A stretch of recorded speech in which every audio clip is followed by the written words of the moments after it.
नमस्कार, न्यूज 31 देख रहे हैं आप और मैं हूं आपके साथ नैना।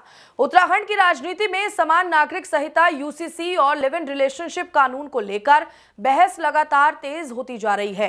इस मुद्दे पर कांग्रेस पार्टी के पूर्व प्रदेश अध्यक्ष और कांग्रेस वर्किंग कमेटी के सदस्य करण माहरा ने सरकार और सत्तारूढ़ भारतीय जनता पार्टी पर गंभीर सवाल खड़े किए हैं।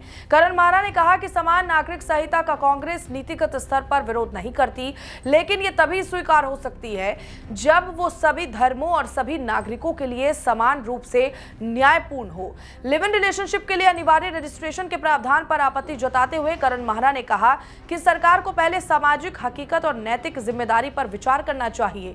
उन्होंने सवाल उठाया कि क्या बीजेपी के विधायक और सांसद अपनी बेटी या बहन को बिना विवाह के लिव इन रिलेशनशिप में रहने की अनुमति देंगे।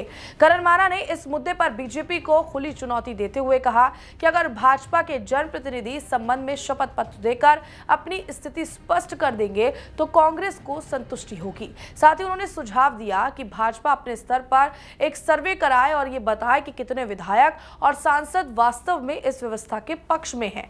इसके अलावा करण माहरा ने राज्य से जुड़े एक और संवेदनशील मुद्दे पर भी सरकार का ध्यान खींचा। उन्होंने कहा कि हरिद्वार के बाद अब चारधाम क्षेत्रों में गैर स्थानीय लोगों के प्रवेश को लेकर भी मांग उठने लगी है, जिससे राज्य में सामाजिक और राजनीतिक स्तर पर नई बहस जन्म ले रही है।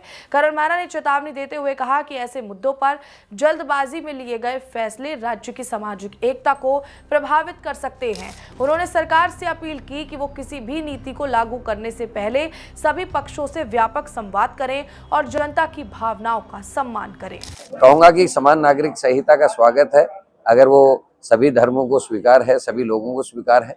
और लेकिन एक बात मैं जरूर आपके माध्यम से पूछना चाहूंगा कि एक कानून बनाया है लिव इन रिलेशनशिप पे कि रजिस्ट्रार के यहाँ रजिस्ट्रेशन करके आप साथ रह सकते हैं। बीजेपी के विधायक और सांसदों से पूछना चाहता हूं उनमें से कितने ऐसे हैं जो अपनी बेटी और बहन को बिना विवाह के लिव इन में किसी के साथ रहने की इजाजत देना चाहते हैं। एक शपथ पत्र दे दे। केवल विधायक और सांसद, उनके पदाधिकारी, उनकी बात तो मैं कर ही रहा था, लेकिन केवल विधायक और सांसद भी दे जाए तो हमको संतुष्टि होगी। बीजेपी एक सर्वे कर लेगी उनके कितने विधायक और कितने सांसद इस चीज के लिए तैयार है। एक शपथ पत्र वो दे दे, हम खुश हो जाएंगे।